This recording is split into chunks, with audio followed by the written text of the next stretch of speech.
온 마음으로 전심을 다하여 예배하게 하여 주시옵소서. 성령님께서 임재하여 주셔서 충만하게 하시고 한 사람도 거저왔다 거저가지 않는 살아있는 예배되게 하여 주옵소서. 감사하며 예수님의 이름으로 기도드리옵나이다. 아멘. 할렐루야. 우리 카페스토리 드림채플에서 또 로비에서 예배드리는 분들도 계신데 우리 서로 전호자와 같이 인사 좀 하실까요? 참 잘 오셨습니다. 축복합니다.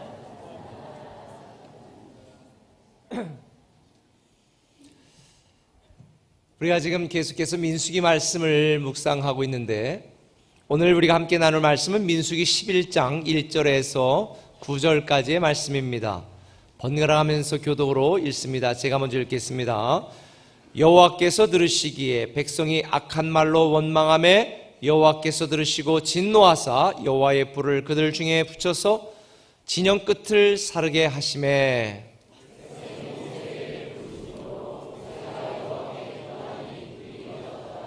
그곳 이름을 다베르라 불렀으니 이는 여호와의 불이 그들 중에 붙은 까닭이었더라.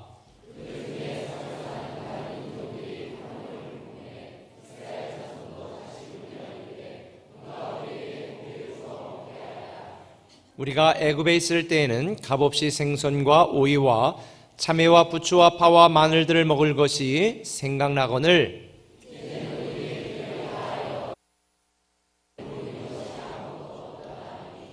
만나는 가시와 같고 모양은 진주와 같은 것이라.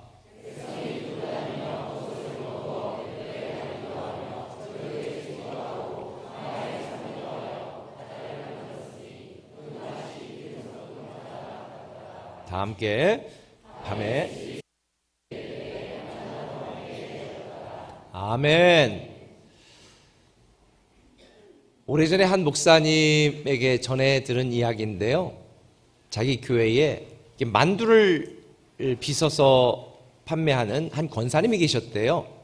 우리 공주 꿈의 교회에도 황해도 만두라고요, 이 맛집 그 먹거리 파일에 맛집으로 놨던 그 만두 식당이 있는데 이 권사님도 만두를 만들어 파면서 어떤 만두를 만들더라도 예수님이 드실 음식이라고 생각을 해서 정성껏 그렇게 만두를 만들어서 판매했다고 합니다. 특별히 출가한 딸이 온다 그러면 이 딸을 위해서 더 좋은 이 재료들을 갖고 씻어가지고 만들어가지고 이렇게 주었는데 이 딸이 와가지고 만두 먹으라고 내놓으면 가끔 이렇게 이야기를 한다는 거예요. 엄마, 이거 팔다 남은 거지? 너무 속상한 거예요. 아니, 팔다 남은 거 주는 부모가 어디 있습니까? 딸이 온다고 해서 더 맛있는 걸 이렇게 만들었는데 이게 한 번이 아니라 서너 번 반복되니까 굉장히 속상한 마음이 들었다고 그래요.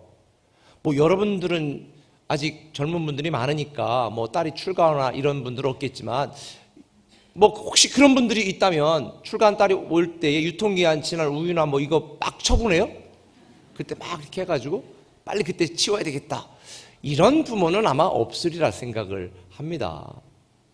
우리 공주 지방의 한 목사님이 옛날에 자기 아들이 신장 좀 문제가 있어서 신장 하나를 자기 걸 떼서 이식해준 목사님이 계세요. 신장이 아니라 심장이라도 달라고 그러면 줄 수 있는 게 부모인데 아니 어디 먹다 남은 거 팔다 처분하는 걸로 생각을 하니까 너무 속상했는데 이게 몇 번 얘기를 듣다 보니까 이 권사님이 속상해서 생각을 했대요. 그랬더니 그러면서 깨달은 게 있는데 그게 바로 자기의 모습이라는 걸 발견했다는 거예요. 하나님이 자기를 위하여 독생자 예수 그리스도도 아끼지 아니하시고 주시고 구원시켜준 이 놀라운 은혜를 잊고 살면서도 때때로 자기 마음에 들지 않으면, 자기 계획대로 되지 않으면, 하나님이 응답을 안 해줬다고 생각이 들면 의심하고 삐치고 불평하고 원망했던 자기 모습이 바로 자기 딸의 모습을 통해 발견하게 됐다는 고백을 듣게 되었습니다. 여러분, 저와 여러분은 하나님이 우리를 사랑하시는 하나님의 자녀인 거 믿으시나요? 그렇다면 하나님께서 팔다 남은 걸로 우리에게 선심 쓰시는 분이 아닌 줄 믿으시길 바랍니다. 자기 아들도 아끼지 아니하시고 주시니가 어찌하여 우리에게 모든 것을, 모든 좋은 것을 주지 않겠냐. 이게 하나님 아버지의 우리에 대한 마음입니다.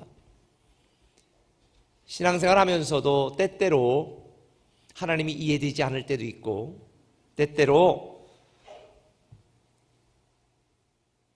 하나님이 어떻게 나에게 이러실까? 라고 하나님에 대하여 의문을 갖는 때가 있다 할지라도, 하나님은 저와 여러분들에게 최선의 것을 주시고 최고의 것을 주시고 최상의 것을 주시려고 준비하고 예배하고 있는 줄 믿으시길 바랍니다. 이 내려놓음이라고 하는 책을 쓴 이용규 선교사님께서 원래 우리 세종 꿈의교회를 초청을 하려고 그랬는데, 대전 꿈의교회 우리 정멜 목사님이 우리 대전에 꼭 좀 오셨으면 좋겠다, 섭외하기가 힘든 분이니까. 그래서 지난주 주일날 저녁에 대전 꿈의교회 가셔서 이렇게 세미나를 하셨거든요. 특강을 하시고 간증 집회를 하셨는데, 그분이 한 말 중에 이런 말이 있습니다. 자기는 평생 동안 하나님이 자기를 축복해 주시고 하나님이 자기 길을 인도하실 것을 기다리고 있다고 생각했대. 자기가 하나님을 기다리고 있다고. 근데 세월이 지나고 보니까 자기가 하나님을 기다린 게 아니라 하나님이 자기를 기다려 주셨다는 것을 깨닫게 됐다는 거예요. 자기가 하나님에 대한 의심을 깨치고 정말 하나님을 믿어보려고 자기가 애를 썼다고 생각을 했는데, 그런데 지나고 보니까 하나님이 나의 부족함, 연약함, 의심하는 이 모든 나의 어리석음을 견뎌주시고 나에 대한 의심을 깨치고 나를 기다려주시고 참아주신 게 하나님이었다는 것을 발견했다라고 하는 이야기를 들었습니다. 하나님은 오늘도 저와 여러분을 기다려주고 계신 줄 믿으시기를 바랍니다. 하나님은 오늘 이 예배를 통해서, 여러분들이 양육하는 양육을 통해서 우리가 하나님의 사랑을 더 깊이 알고 하나님이 우리를 얼마나 사랑하시고 축복하시는지 그걸 깨달아서 이 하나님의 축복을 누리는 것뿐만 아니라 이 땅에 하나님의 자녀답게 살아가는 하나님의 사명자로 하나님을 잘 섬기는 사람이 될 수 있도록 기다려주시고 우리가 더 놀랍게 쓰임받기를 원하고 있다는 것을 꼭 기억하시길 바랍니다. 이 준비 과정이, 우리를 기다려주시는 이 준비 과정이 어쩌면 우리가 함께 읽고 있는 이 민수기에 소개되고 있는 것이 아닌가, 저는 그런 생각을 하게 됩니다. 여러분 알다시피 이스라엘 사람들은요 노예 족속이었잖아요. 애굽에서 노예 생활을 했어요. 정말로 오합지졸이었어요. 그래서 출애굽을 시키고 광야에 다 모아놨을 때 하나님이 제일 먼저 하신 작업이 뭐라고요? 인구조사하는 거예요. 인구조사해서 야 너희 지파는 이쪽에서, 어떤 지파는 이쪽에서 다 이렇게 진영을 만들고 자 이제 가나안 땅을 향해서 진군 행진 시작, 이렇게 명령을 하신 거예요. 그런데요 시내산을 출발하고 가나안 땅을 향해 가는 지 3일도 안 지나서 사단이 나고 말았습니다. 어떤 일이 일어난 줄 아세요? 그게 오늘 본문 11장 1절의 말씀이에요. 같이 읽겠습니다. 여호와께서 들으시기에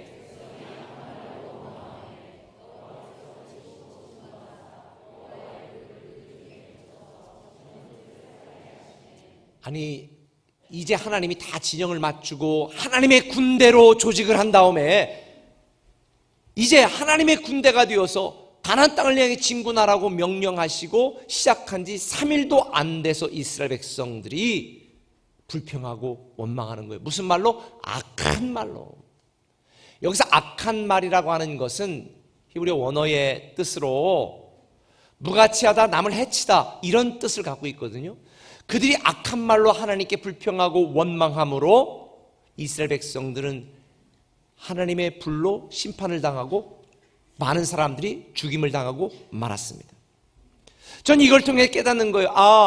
하나님이 우리에게 뭔가 새로운 일을 시작할 때 우리는 감사로 시작해야 되는데 불평하고 원망함으로 죽어가는 이스라엘 백성들을 보면서 말이 너무 중요하다. 말이, 그들이 뱉은 말처럼 죽었잖아요. 제가 늘 강조하지만 민수기 14장에 보면 하나님이 이렇게 말씀하셨잖아요. 너희 말이 내 귀에 들린 대로 내가 너희에게 행하리라. 네 말이 내 귀에 들린 대로 내가 행할 것이다. 여러분 망한 사람들 보면 특징이 있어요. 말이 다 거칠고 말이 다 못됐어요. 아유 망해버리겠다. 아유 망할 것, 망할 놈, 썩을 놈. 이런 말들이 그런 말들이 풍성한 집이나 사업장은 반드시 망합니다. 근데 잘 되고 정말 행복한 가정을 보면 어떤 말이 있어요? 사랑해, 축복해, 허니, 달링, 주로 우리 집에 쓰는 단어지만 이런 이야기들이 풍성한 가정이나 사업장은요 살아나게 돼 있거든요. 오늘 아침에 제가 딱 오는데 큰아들이 딱 와서 아빠 힘들지? 하나님이 사명을 주셨으니 감당할 수 있는 힘을 줄 거야. 자 허그해 줄게.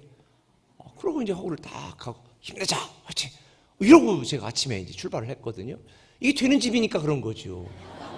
안 되는 집은 아이고 아버지 무얼 또 벌려가지고 아이고 죽으려고 환장하셨구만 이런 말 하겠죠.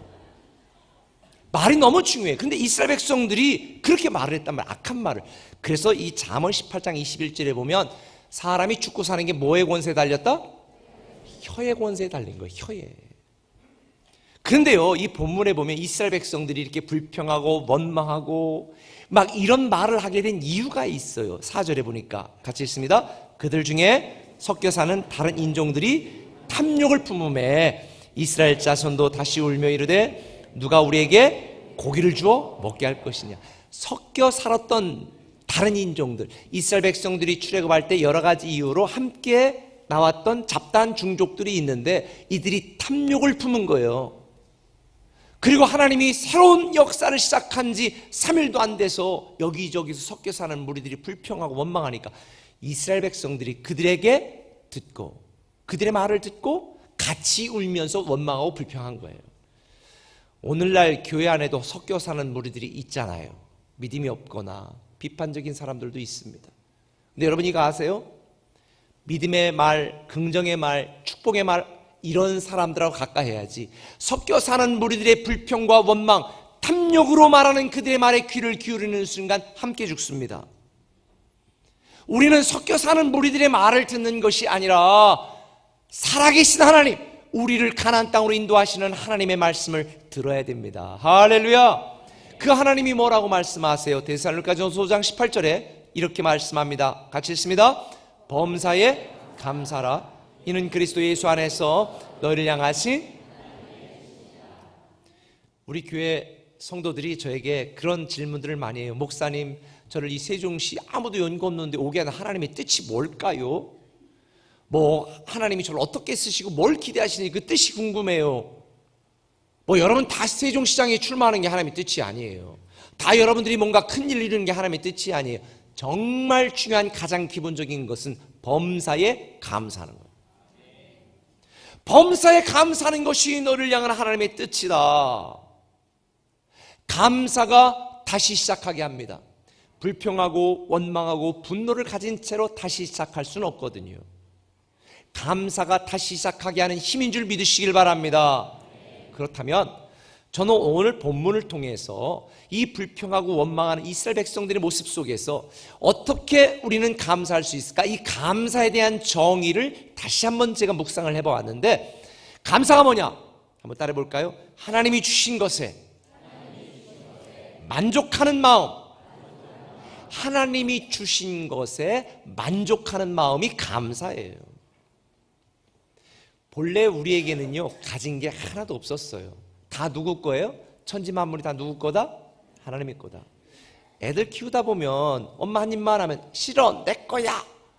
그리고 꼴 보느라고 장난감 가지고 노는 거 이거 아빠 거 그리고 딱 하지면 애들 어떻게 싫어 내 거야. 그리고 막 울잖아요. 아이고 그게 바로 저와 여러분이라는 거 아세요? 하나님이 내가 좀 쓰자, 그것 좀 내가 좀 사용하자 그러면 싫어 내 거야. 그런 교인들이 얼마나 많은지 몰라요. 주가 쓰시겠다 그러면 주님 내가 여기 있사오니 나를 써주소서 이래야 되는데 싫어 내 거야. 여러분 많은 사람들이 아이처럼 다 내 거라고 생각합니다. 그런데 다 하나님 거예요. 사실은 하나님이 주신 것으로 나는 지금 이렇게 살아가고 있는 거예요. 더 안 주셔도 우리는 예수 그리스도 한 분만으로 충분합니다. 더 주시면 감사하고 안 주셔도 감사해야 되는데 우리는 늘 마음속에 탐욕이 있기 때문에 섞여 사는 무리처럼 탐욕이 있기 때문에 왜 이거 더 안 해주나? 왜 이거 더 안 주나? 세상에 화장실 하나만 있는 집 아파트에 살면 좋겠다고 그 달동네 살 때는 그토록 소망했는데 화장실 하나 탁 있는 아파트로 이사했더니 아침마다 애들하고 아버지하고 화장실 먼저 간다고 전쟁이요. 하나님 화장실 2개 있는 집을 살게 해주십시오. 세상에 화장실 2개 있는 집을 살았더니 무리해서 대출받고 하다가 투잡 쓰리잡 뛰다가 그만 먼저 가셨어. 어른이. 아내가 남편 장례식장에서 통곡하는 거지. 그놈의 화장실 때문에. 화장실 높이다 죽은 인생 여기 잠들다. 아마 이런 묘비가 쓰이지 않을까. 여러분, 우리는 하나님이 이미 주신 것에 만족하는 마음을 가져야 될 줄 믿습니다. 오늘 이스라엘 백성들 왜 불평했을까요? 7절에 보니까 만나는 가시와 같고 모양은 진주와 같은 것이라 백성들이 두루다니며 그것을 거둬 맷돌에 갈기도 하고 절구에 찢기도 하고 가마에 삶기도 하고 과자를 만들었으니 그 맛이 무슨 맛? 그 맛이 기름 섞은 맛. 그래서 하나님이 만나를 좀 느끼하게 해주셨나 이런 생각을 했어요. 기름기 없어가지고 느끼하게 해주셨나. 아니야. 처음에 만나에 대한 이스라엘 백성들의 처음에 반응이 어땠어요? 제가 지난번에 말씀드렸잖아요. 출애굽기 16장 31절에 같이 읽습니다. 이스라엘 족속이 그 이름을 만나라 하였으며 가시 같고 희고 맛은. 저 오늘도 아침에 제가 꿀에 떡 찍어 먹고 나왔거든요. 좀 이렇게 든든하게 아침에 또 이 당을 보충해야 되기 때문에 딱 얼마나 꿀 찍어 먹는 이 떡이 맛있는지 몰라요. 그런데 이 꿀 섞은 과자 같았던 만나가 이제는 어떻다고요? 기름 섞은 과자 같더라. 여기에서 멈췄으면 될 텐데요. 신명기 21장 5절에 보니까 이스라엘 백성들이 나중에 뭐라고까지 원망해요? 이 하찮은 음식은 싫다. 이 하찮은 음식은 싫다. 하나님이 분노하셨어요. 오늘날 인생을 살아가는 수많은 성도들이 이스라엘 백성들처럼 불평합니다. 이미 주신 것에 만족하는 마음을 품지 못하고 늘 없는 것 생각하며 불평하고 원망합니다. 투덜댑니다. 여러분 생각해 보세요. 황사바람 일고 미세먼지 풀풀 나는 이 황량한 광야에서 마시는 물과 먹을 음식이 없을 때에 4일도 아니고 4주도 아니고 4년도 아니고 무려 몇 년이나? 40년이나 이스라엘 백성들을 책임지셨어요. 출애굽기 16장 35절에 보면 사람이 사는 땅에 이르기까지 이스라엘 자손이 몇 년 동안? 40년 동안이나 하나님이 책임졌는데 그들은 만나에 대해서 단 한 번도 감사한 적이 없습니다. 불평했습니다. 원망했습니다. 결국 자기들이 악한 말로 원망한 말처럼 다 죽고 말았습니다. 어찌 이스라엘 백성들 뿐일까요? 여러분 어떻습니까? 하나님이 주신 은혜에 감사하지 못하고 이미 내가 누리고 있는 것에 만족하지 못하고 불평하고 원망한다면 저와 여러분들은 이스라엘 백성들과 다를 바가 무엇이 있겠습니까? 이 감사라고 하는 영어 단어가 특별히 2개가 있잖아요. Thank you 할 때 thanks, 그 다음에 gratitude. 이 발음이 잘 안 돼. 제가 하도 오래돼서 영어 쓴 지 30년이 됐더니 안 되네. gratitude. 이게 2개의 감사라는 거. 근데 영어 thank you, 이 thank라고 하는 단어는 think라는 단어에서 파생이 돼요. think가 뭐죠? 생각하는 거예요. 하나님이 나에게 주신 것을 생각하는 마음, 이것이 감사예요. gratitude, 이거는 grace, 은혜라고 하는 단어에서 파생된 단어예요. 하나님의 은혜로부터 감사가 시작되는 줄 믿으시길 바랍니다. 그래서 어떤 분은 이 gratitude라는 단어를 grace라는 단어와 attitude, 이 태도라는 단어가 합해진 것이다라고 말하기도 해요. 다시 말하면 하나님의 은혜에 감사로 반응하는 태도가 thank you, gratitude, 감사라는 거예요.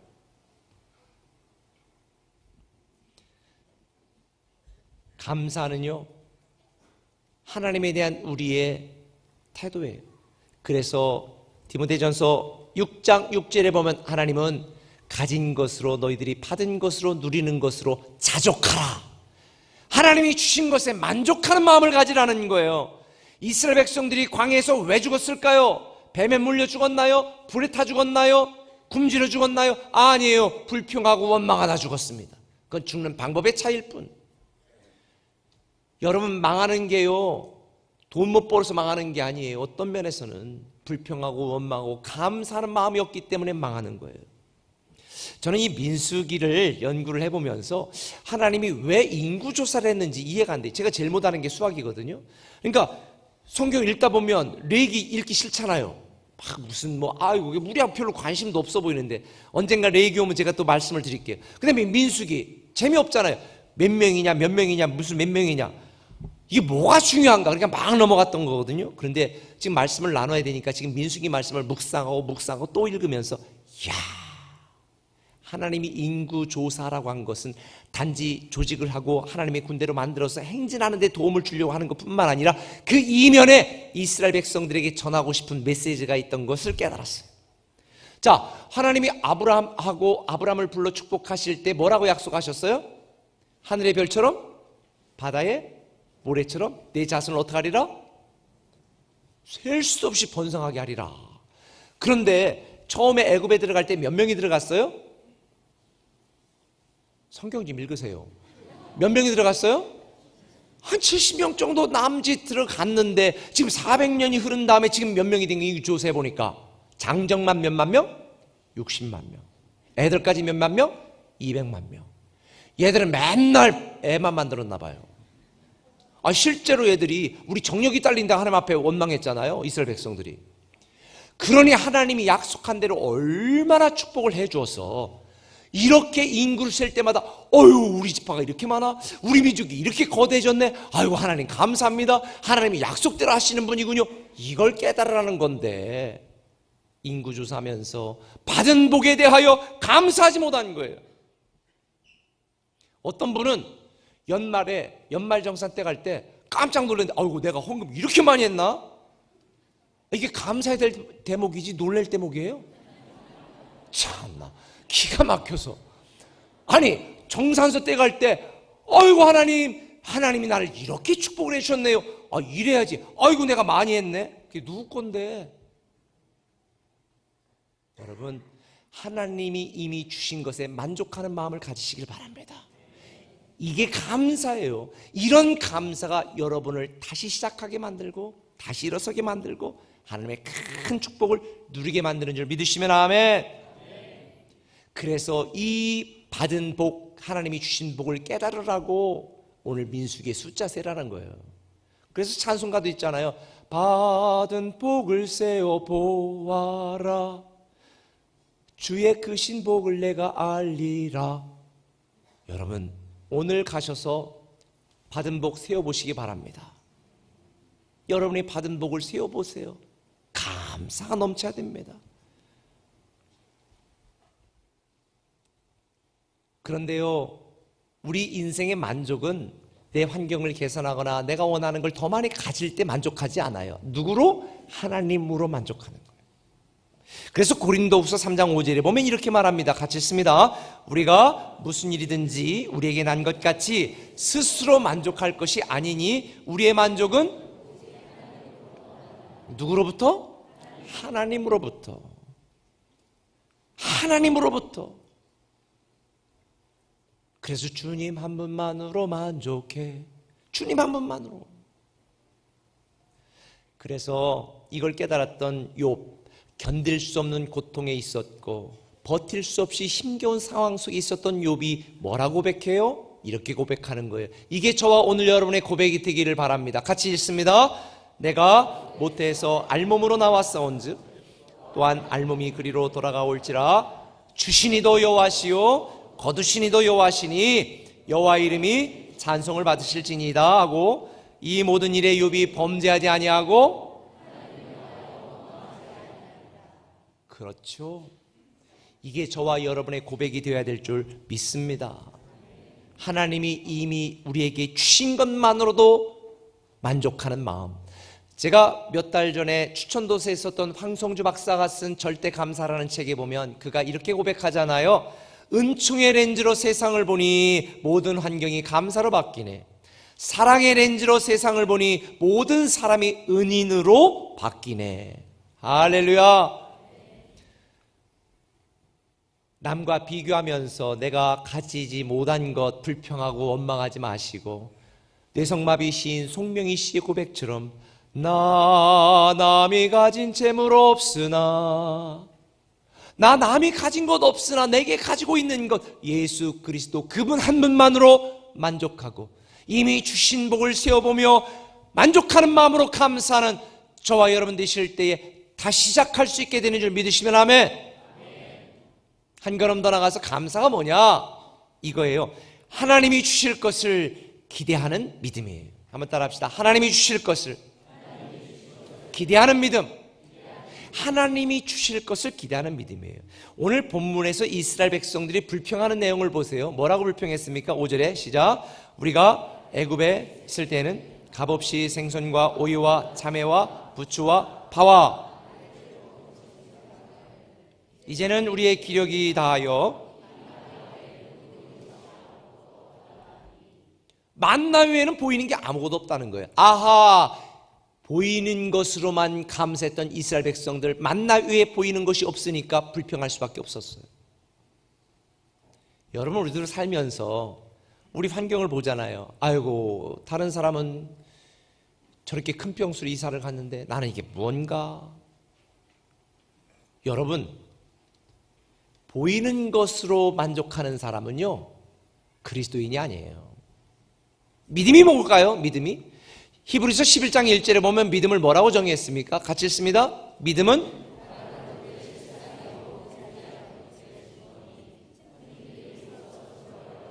그렇죠. 믿음이라고 하는 것은 보이는 것으로 판단하는 게 아니라 보이지 않는 것, 그렇지만 하나님이 주실 것을 기대하는 것, 이것이 믿음이에요. 우리 꿈의 교회, 바로 이 주실 것을 기대하는 믿음으로 살아왔기 때문에 오늘의 꿈의 교회가 된 거예요.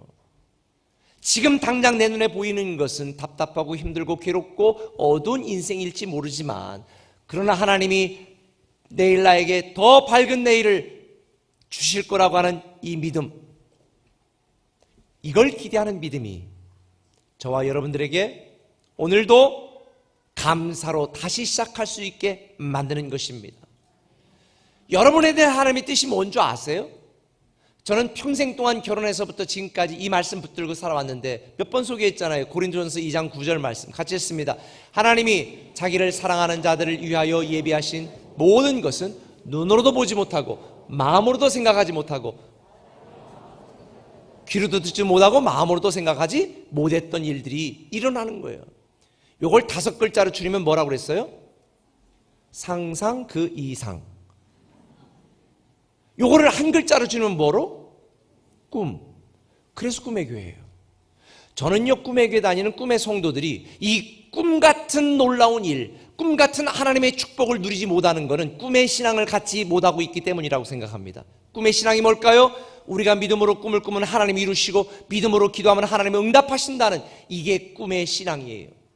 지금 당장 내 눈에 보이지 않아도 하나님이 주실 것을 기대하는 믿음, 이 꿈의 신앙을 소유하는 것, 그러면 감사로 다시 시작하게 되는 줄 믿으시길 바랍니다.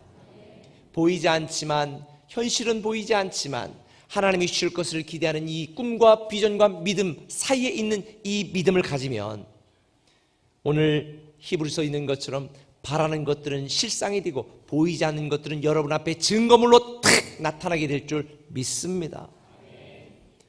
그래서 말도 듣지도 못하고 말도 못하고 보지도 못했던 헬렌 켈러가 그런 얘기를 했잖아요. 세상에서 제일 불쌍한 사람은 볼 수는 있지만, 사이트, 눈으로 볼 수는 있지만, 보이는 것만 볼 수 있지만, 그러나 비전이 없는 사람이다. 보이지 않는 것을 볼 수 있는 비전이 없는 사람이 세상에서 제일 불쌍한 사람이라는 거예요. 그런 면에 저는 굉장히 행복한 사람이에요. 왜? 지금까지 살아오면서 보이지 않는 것을, 주실 것을 기대하며 살아왔고 그 모든 게 현실이 되는 것을 보는 축복을 누렸기 때문에 저는 여러분들이 꿈의 성도가 되시기를 예수님의 이름으로 간절히 축원합니다. 새로워질 수 없는 과거에 투자하지 마시고, 개선하거나 여러분이 기억하고 싶지 않은 과거에 집착하지 마시고, 새로운 내일, 밝은 내일을 위하여 주실 것을 기대하는 믿음으로 하나님 앞에 나아갈 때에 하나님께서 여러분들에게 기대하는 대로, 아니 그 이상으로, 상상 그 이상의 놀라운 축복을 누리게 하실 줄 믿습니다. 저는 이걸 가장 잘 보여주는 사건이 나사로의 사건이라고 생각을 해요. 왜냐하면 여러분, 나사로하고 예수님은 절친이었어요. 그 가족들하고 굉장히 절친이었단 말이에요. 그런데 그 집에서 한 사람이 오잖아요. 예수님에게. 아이고, 지금 예수님의 친구 나사로가 지금 다 죽어갑니다. 빨리 오지 않으면 죽습니다. 그런데 그 말을 들으면 빨리 가야 돼, 안 가야 돼요? 그런데 예수님은 오히려 며칠을 더 3일 동안을 민기적 되셨어요.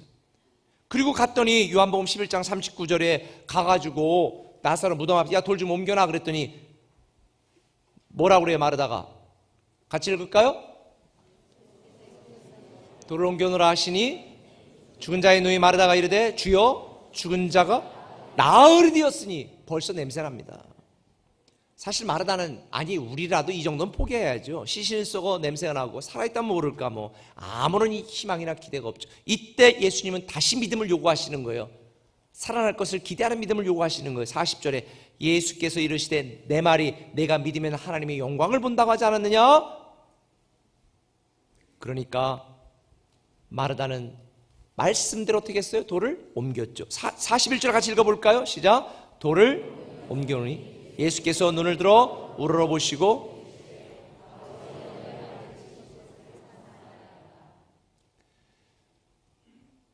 예수님께서 감사 기도를 들으신 거예요.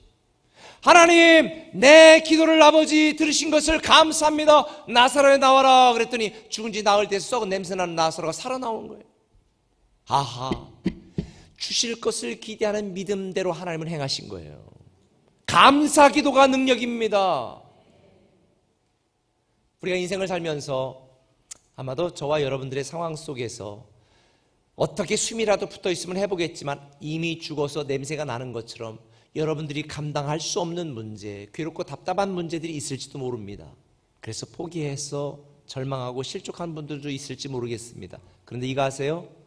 하나님이 주실 것을 기대하는 믿음으로 감사하면 하나님이 다시 살아나게 하시고 다시 일어나게 하시고 다시 회복되게 하는 줄 믿으시면 아멘. 제가 어제 한 성도님이 생일이라 좀 늦게 전화를 못해서 문자를 남겼더니 전화하셨더라고요. 그래서 통화를 하는데 아유, 계약만 되면 몇십억짜리든지 다 이렇게 돼서 생활이 필 텐데 아직 계약도 안 되고 너무 힘들어서 지금 쫓겨나기 일보 직전이라는 거예요. 망하기 일보 직전이라는 거예요. 그런데 어느 날 갑자기 탁 묵상을 해보니까 이런 과정을 통해서 부부간의 사랑도 가정이 너무 돈독해지고 기도하고 하나님 앞에 서게 돼서 너무 행복하다는 거예요. 그래서 감사하는 마음을 주셔가지고 막 감사하며 다닐 때 얼굴이 너무 확 피더라는 거예요. 우리 교회 왔는데 어떤 집사님, 아우 집사님 요즘 무슨 좋은 일 있나 봐, 얼굴이 너무 좋아졌어. 남 속도 모르고. 그래서 어제 생일이라고 해피타임 기도회 왔더니 또 그것도 교회에서 생일이라고 또 미역국까지 끓여줬다네. 해피타임에 미역국 끓여줬거든요. 그러면서 고백하는 거예요. 벼랑 끝에서 나는 하나님의 은혜를 누리고 있습니다. 여러분, 나사로처럼 다 끝났다고 생각될 때 하나님이 주실 것을 기대하는 믿음으로 선포하고 믿고 감사하면 하나님이 다시 살아나게 하실 줄 믿습니다. 절망 중에 감사하면 다시 기적이 일어납니다. 절망 중에 감사하면 다시 치유가 시작됩니다. 절망 중에 감사하면 다시 시작할 수 있는 은혜와 힘과 능력을 하나님이 주십니다. 비록 여러분이 계획하는 바가 잘 이루어지지 않고 여러분이 노력한 만큼의 결과가 주어지지 않는다 할지라도 여러분 실망하지 마세요. 살아가는 현실이 두려울 때마다 예수의 이름으로 선포하시기 바랍니다. 실패는 나의 실력이 될 것이다. 좌절은 나의 승리가 될 것이다. 어제의 오늘의 나의 상처와 아픔은 내일의 사명과 하나님의 상급이 될 것이다. 선포하세요. 말대로 될 것입니다. 살리는 언어, 승리의 언어, 믿음의 언어, 축복의 언어로 여러분의 가정을 넘치게 만드세요. 하나님의 기운이, 하나님의 능력이, 하나님의 손길이 여러분의 가정과 사업장에 그득하게 만드시길 바랍니다. 들어갈 때도 그래서 막 선포하시고 나올 때도 선포하시고. 사랑하는 성도 여러분, 감사가 다시 시작하게 만드는 영적인 능력입니다. 하나님이 그동안 여러분에게 주신 것에 감사하는 마음을 가지시고 앞으로 하나님이 여러분에게 주실 것을 기대하는 믿음을 갖는다면 이 감사의 능력이 여러분을 하여금 다시 일어서고 다시 시작하게 만들 줄 믿습니다. 기도합니다. 사랑의 아버지 하나님, 오늘 우리에게 귀한 시간 주시고